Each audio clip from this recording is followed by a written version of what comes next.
Hey, welcome back. We got a big one today, finally. We did a whole bunch of really obscure films from 1972, but now we've got a pretty mainstream one. This is The Night Stalker. So, The Night Stalker was actually an ABC movie, a TV movie. Came out in January of 1972. We got a lot of big credits here, and this, when it came out, was the biggest, most successful TV movie of all time up to that point, okay? This was directed by John Llewelyn Moxey. Now, let's go through and see what he's done. He did a whole bunch of TV movies, TV episodes, and a few theatrical movies too. So let's take a look at some of the stuff that he's done that's somewhat relevant. Let's see here. So he did this one, City of the Dead. City of the Dead featured Christopher Lee. I did watch this one. It was decent. It was a movie about witchcraft. I think I watched it like 3 years ago. So I'm not super... I don't remember everything that went on. It's not super... I don't know, whatever the opposite of rusty is. Because I'm kind of rusty on this one. But it was pretty good. I remember giving this one a 7 out of 10. Then he did Circus of Fear, also featuring Christopher Lee. John Llewelyn Moxey is British, by the way. So that's why he's doing these two British films. Circus of Fear was kind of like a crime film. Basically, if I remember correctly, there's like a big bank heist in the beginning of the movie. And Klaus Kinski, among other thieves, like steal a bunch of money, and then some of it gets like hidden in the circus. And then Christopher Lee is like this guy who is an animal tamer. He's got like wounds on his face because he was scarred by animals. But there's also like money hiding and stuff like that. It's kind of a weird movie, but I liked it. I gave this one a 7 out of 10 also.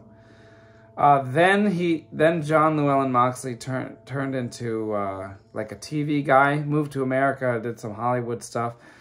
He did this TV pilot for this called The Solar Knots. I didn't like this at all. I don't think anyone else did either, which is why it didn't actually get turned into a TV show, so only the pilot for this one exists. Then he did The House That Wouldn't Die, which I did a whole very short video about. This was 1970. It was really bad, really boring. It was like about Amish people who ended up having a spirit in their house, and basically it was just really windy in the house. I did a video on that one. I actually released it along with the video for Bigfoot, 1970s Bigfoot, because I only talk about each movie for about 3 minutes. So you can learn more about that one on that video. Then he did The Last Child, another TV movie that was on ABC. This was like a sci-fi movie about a post-apocalyptic future where everyone could only have one kid, but then this couple has 2 kids. So they're fugitives from the government because they had a second kid, and they're trying to escape to Canada, where having 2 kids is allowed. Not that great. Then he did Taste of Evil. Basically, a girl who's getting stalked. Pretty boring. This one features Barbara Stanwyck, and so did this one. And Barbara Stanwyck was more famous in the 40s. And she returns to these TV movies as an older actress. Also, Roddy McDowall is a doctor in Taste of Evil. Roddy McDowall was in Planet of the Apes. He was Cornelius, I think. He's like the main friendly ape.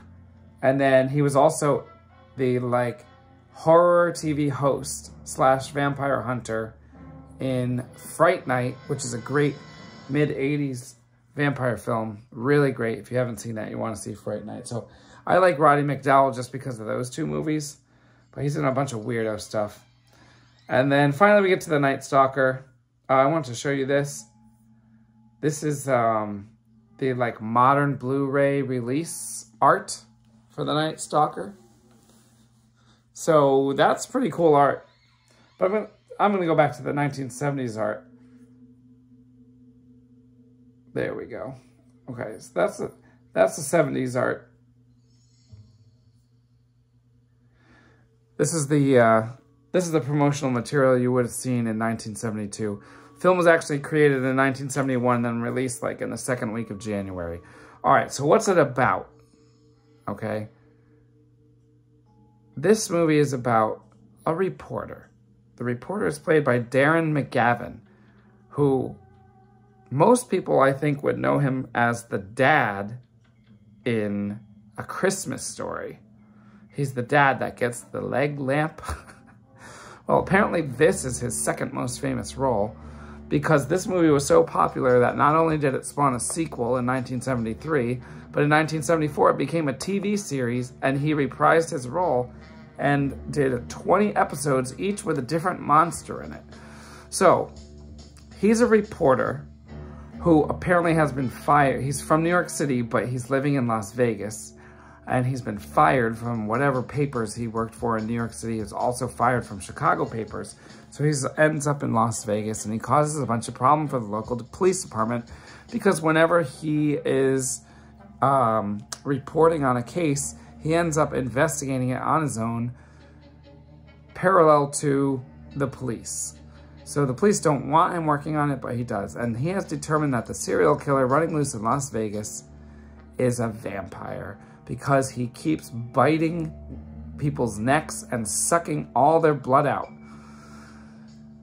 So, you know me, I like a good vampire film. There's a whole bunch of them in the early 70s, but I really like movies like this where everybody in the movie knows what a vampire is and denies their existence.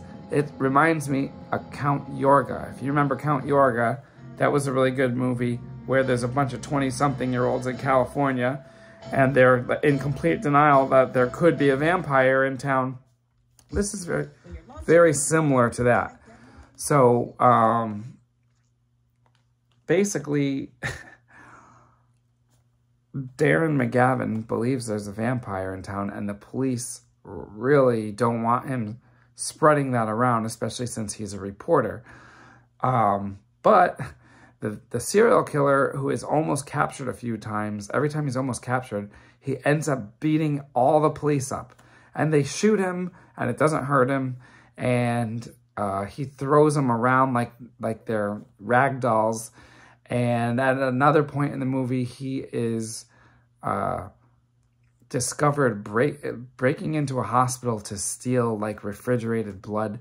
So Darren McGavin's character is definitely convinced that he is a vampire, and he is working to prove it. So that's what this is about.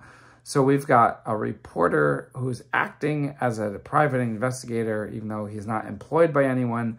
He's trying to prove that the serial killer in Las Vegas is a vampire. I give this one a 7 out of 10.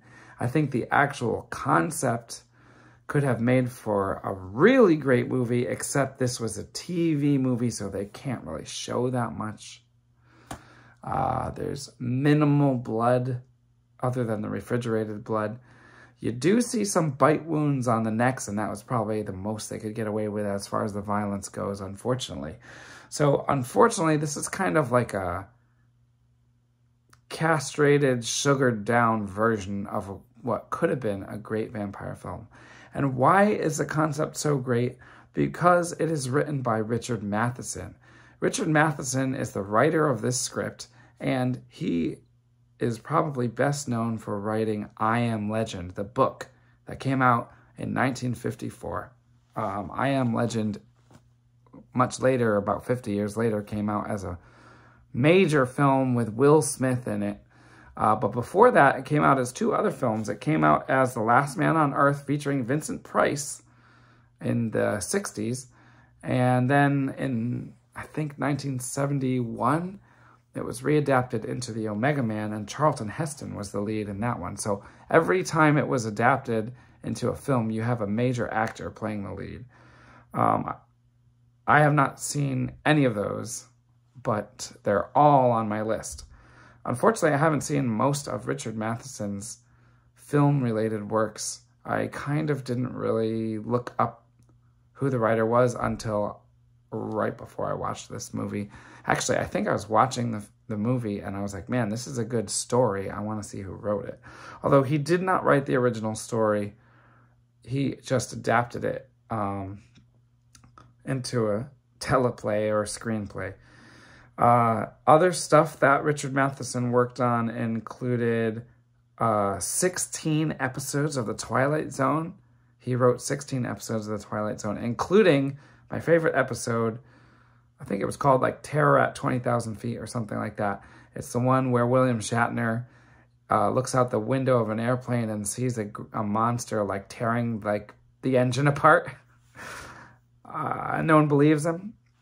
That's my favorite Twilight Zone episode, and Richard Mathieson wrote that. So he also wrote 5 Edgar Allan Poe adaptations that all featured Vincent Price and were all directed by Roger Corman.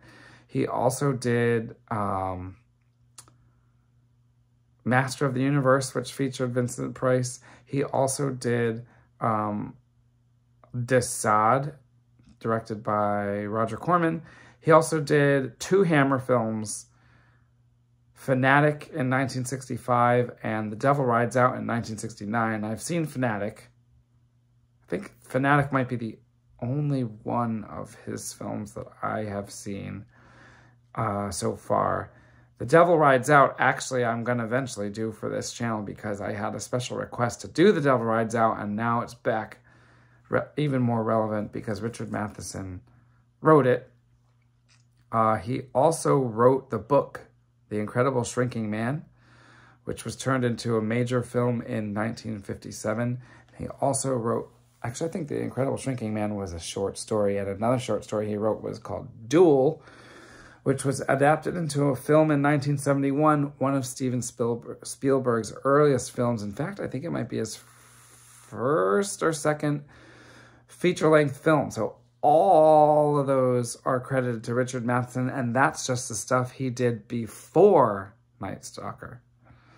He did tons of stuff after Night Stalker, lots of it with producer of Night Stalker, Dan Curtis. You may remember Dan Curtis was the producer and director of House of Dark Shadows and Night of Dark Shadows, 2 theatrical release films from 1970 and 1971 that were extensions of Dan Curtis's very successful supernatural soap opera, Dark Shadows, that had over 1,000 episodes and ran from 1967 until 1971.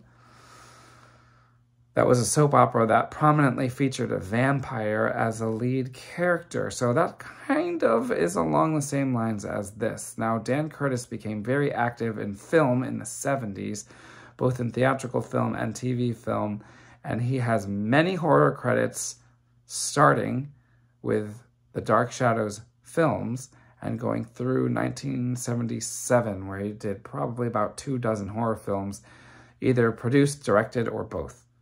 So we've got a whole bunch of people working together on this.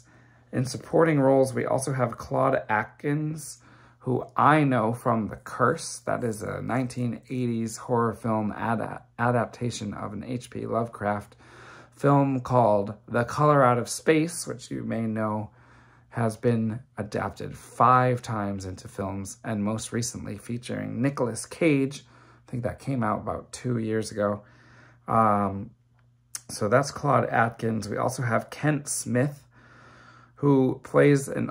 Oh, Claude Atkins and Kent Smith are both on the police department.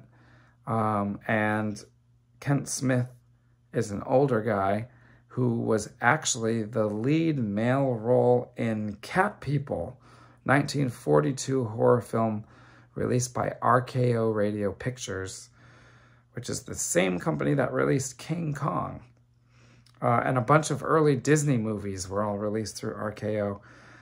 We also have Elijah Cook, who was in House on Haunted Hill in 1959 with Vincent Price, The Haunted Palace in 1963, also with Vincent Price, and Rosemary's Baby, which we have talked about many times and referenced many times on this channel. In 1968, Elijah Cook plays basically like a little sidekick to Darren McGavin's character. He basically, McGavin pays Cook off to go find information for him. And finally, the final credit we're going to talk about here is composer Bob Cobert, who did the music for Dark Shadows and the 2 Dark Shadows films by Dan Curtis. So between Dan Curtis, John Llewelyn Moxley, and Richard Mathieson, 3 people who have a whole bunch of horror credits across them and don't always work together, they all came together for this, The Night Stalker, and it became the most successful TV movie of all time after it was released. I'm excited to see the sequel, which will be for 1973, and watch the series. And I'll probably watch the series in 1974 and do a little something about that. Let's take a look at this great Blu-ray art one more time. Look how bright pink that is. I like that. The exteriors, all the outside scenes for this film were filmed in Las Vegas. And there was some cool, like, driving scenes with the near car crashes and a lot of exciting driving stunts right in the streets of Las Vegas. So that was cool. Really a pretty solid movie. And as far as TV, it's definitely the best TV movie I've seen up to this point, because the previous ones, like The House That Would Not Die, have mostly been really boring. But this one was good. All right, we'll see you next time.